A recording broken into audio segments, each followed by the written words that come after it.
I'm scheduled to go with a group of people, and we have something called the Palestine-Israel Journal. I am in the board of editors, 10 Palestinians and Israelis.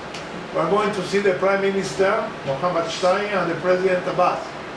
So I will try to encourage my group to talk to the Palestinian Authority to be clear when they say, as I say, they say popular resistance. Even me, I don't know exactly what they mean. I don't know why they're using this term. So I want to tell them nonviolent action, civil disobedience, peaceful resistance. These are the classic terms of nonviolence. So I nearly finished, and I would say the shopping list that I take back now to Israel-Palestine after teaching with Mubarak Awad is firstly, we're going to have an issue of the Palestine-Israel Journal and asking young Palestinians and Israelis to write on nonviolence. So that will be an issue. I mean, I don't bring the journal because I'm traveling, but if you Google Palestine-Israel Journal, you will see how serious it is. There is very little cooperation now between Israel and Palestine because of the boycott, the BDS. But this journal has been there for 15 years, so it's stable. I taught with Mubarak this course on nonviolence at Haifa University. We have an Arab student that she's preparing the syllabus and the bibliography in Arabic. We taught in English.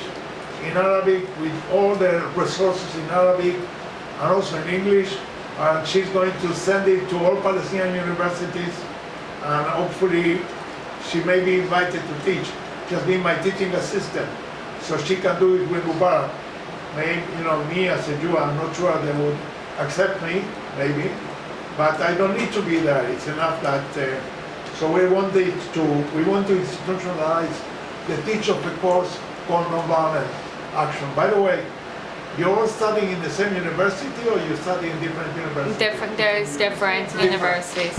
So do you know about any course being taught, maybe in the social sciences or history, called nonviolent action? Raise your hands, those who know any course. Where is it? At Michigan State University. Michigan State University in Lansing? Yeah, in Lansing. Wonderful, wonderful. And what else?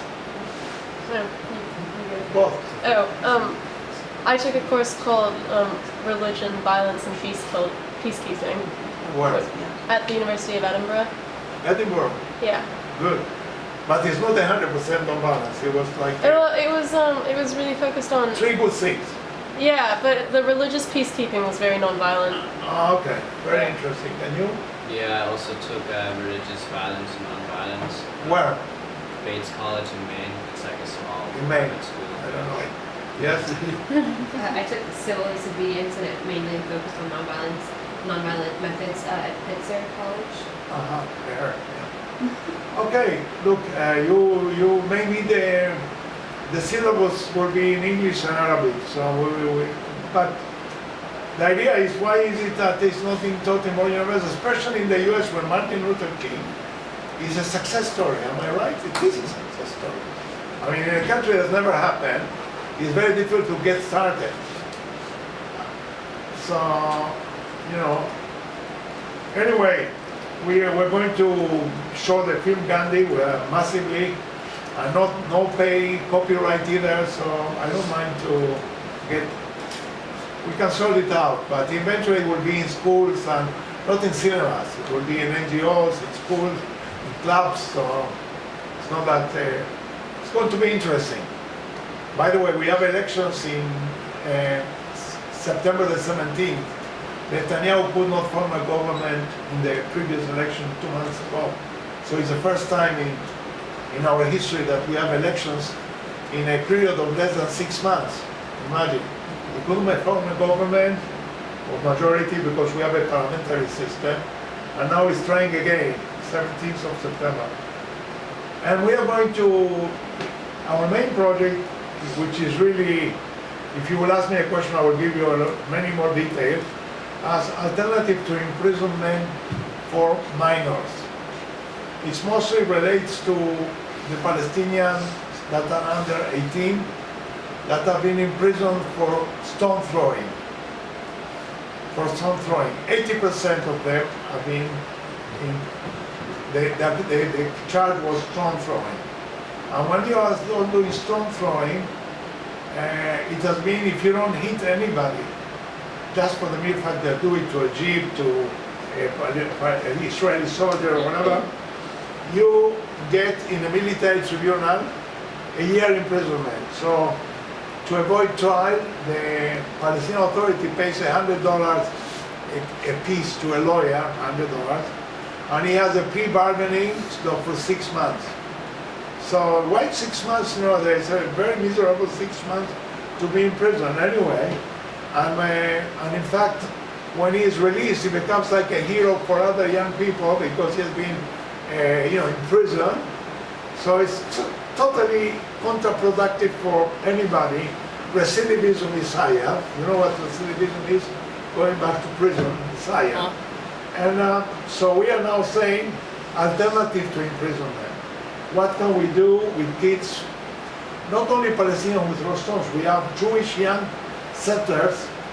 They are called themselves the Hilltop Youth, Noah Agbaot in Hebrew, and they do illegal settlements in the occupied territories. They bring a caravan, another caravan, and then the government, helps them kind of illegally because the land does not belong to them and so on, but they just want to create facts of the terrain that there are more Jewish settlements. So eventually some of them use violence, they burn the field, and they have killed sometimes Palestinians, for instance, by burning a house. So they also go to prison, less than the Palestinians, and they are not so massively like, there are about 800 Palestinian kids every year that are in prison for 6 months. It's a very serious number when you come to think about the future of this generation.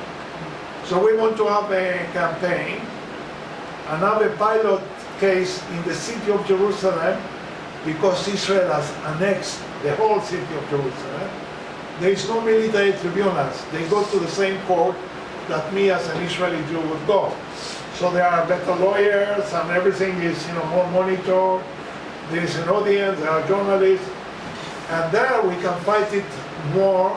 And we want to convince the judge that it's possible to give an alternative to imprisonment. We want to suggest that in the alternative there will be 4 important things. Teaching of the rights of the child. There is a convention of the rights of the child. So if he's facing a soldier or somebody coming at midnight to his place and breaks in, he can argue. Number 2, nonviolent action. So to know that they can fight for their rights nonviolently. And that will be a big headache for Israel, more than throwing stones if they are arrested for challenging authority. And the third one has to do with restorative justice. If you did something that caused, like you put fire to a school or something like that, you have to help rebuilding it and so on, So we commit ourselves that there will be an alternative to imprisonment, and we will show the result of the US. Mubarak Awad, as some of you may know, has a massive program, about 8,000 children now in 15 states of the US, called National Youth Advocate, where the governors of the states, they are asking them to take kids because they realize that recidivism, going back to prison, is lower when you don't put them in prison, but you put them in foster homes or in special houses with instructors and so on. So we want to borrow from the system. Actually in Oregon, I went with Mubarak Awad to Oregon, and they don't call it, they call it a rehabilitation center instead of prison. They are condemned to prison. They are crimes, not hate crimes, like what we are talking about are political crimes or ideological crimes. Some are making sense, they are not stealing or things like that. They are doing the wrong thing because of a political claim for justice. It's very different. Boy, I think I go to the limit of attention span, so I better stop here.